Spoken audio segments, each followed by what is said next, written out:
Bonjour et bienvenue dans cette capsule numéro 5. Je m'appelle Max. Entrons ensemble dans l'univers des minéraux et posons-nous la question de savoir s'ils sont ou non pourvus de conscience. Quelle différence y a-t-il entre les minéraux et les roches? Les minéraux sont constitués d'éléments chimiques. Ceux constituant la croûte terrestre sont composés d'éléments chimiques connus tels que le silicium, l'aluminium, le fer, le calcium, le sodium, le potassium ou le magnésium. Ils peuvent être faits d'un seul élément chimique, comme par exemple le diamant, ou bien de plusieurs éléments chimiques, comme par exemple l'amazonite. D'un point de vue physique, un minéral peut être cristallin, dur et résister aux rayures. Il peut être de différentes couleurs, fragile ou résistant au choc, plus ou moins dense, plus ou moins éclatant, transparent ou opaque. Il existe plus de 4000 variétés de minéraux, mais seulement une douzaine sont très présents sur Terre. Les roches, quant à elles, sont constituées de minéraux. Les plus anciennes ont plus d'1 milliard d'années et les plus récentes, quelques millions d'années. Une roche peut avoir un seul minéral, comme par exemple le marbre, ou plusieurs minéraux, comme le granit. Ce que nous appelons roche est donc un assemblage de minéraux. Elles sont rangées en 3 grandes catégories. On trouve les roches magmatiques, sont celles qui viennent du feu de la Terre. On trouve les roches sédimentaires qui naissent de la rencontre de l'eau, de matières diverses et du vent. Elles sont issues de boue, sable, gravier à la surface de la Terre. Elles subissent aussi bien les précipitations que l'érosion, l'accumulation de débris et la transformation de la matière végétale.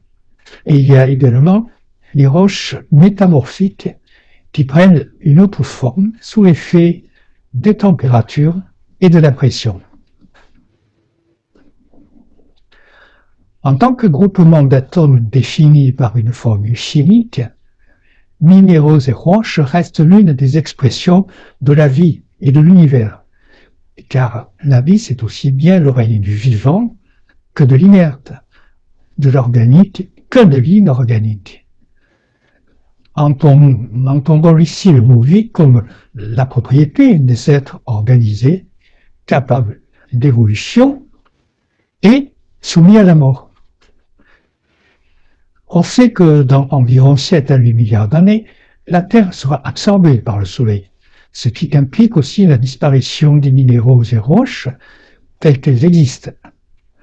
Les astrophysiciens ont déjà observé d'ailleurs la mort d'une étoile qui finit par engloutir une planète en grossissant. Donc, si les minéraux naissent, ils meurent, mais à une échelle de temps qui nous échappe en tant qu'humains, ils sont eux aussi des formes organisées manifestant la vie. Les minéraux ont-ils une conscience? Alors la question est complexe, car la question de la conscience est plus facile à aborder lorsqu'on parle bien sûr de l'animal et d'un humain que d'un minéral. Et pourtant, en fait, tout dépend de la définition que nous donnons à la conscience.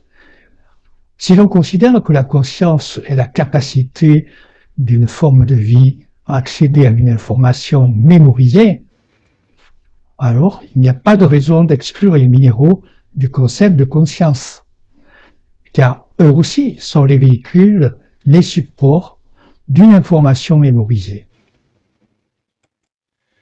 Certes, ne parlons pas pour les minéraux de conscience philosophique, de conscience sensitive ou émotionnelle, mais d'une conscience statique, d'où naissent les formes. Quelle est l'information mémorisée par les minéraux? Il s'agit d'une information statique géométrique, car si un minéral est une substance inorganique solide, il se présente sous forme de cristal ou de solide cristallin, répétant un ensemble de points géométriques ou non géométriques. À partir de là, pouvons-nous parler de conscience cristalline? La question est posée. À vous de voir. Ce qui est certain, c'est que d'une part, le minéral est lui aussi une manifestation organisée de la vie. D'autre part, tous les autres règnes ou espèces, aussi bien les végétaux que les animaux ou les humains, sont portés par ces formes basiques organisées. Car sans ces formes, il n'y a pas de terre. En résumé, la conscience minérale peut ainsi être comprise comme une conscience dont la caractéristique est d'être statique et géométrique. Nous allons voir dans les prochaines capsules que cette conscience se complexifie lorsqu'on passe à l'espèce végétale.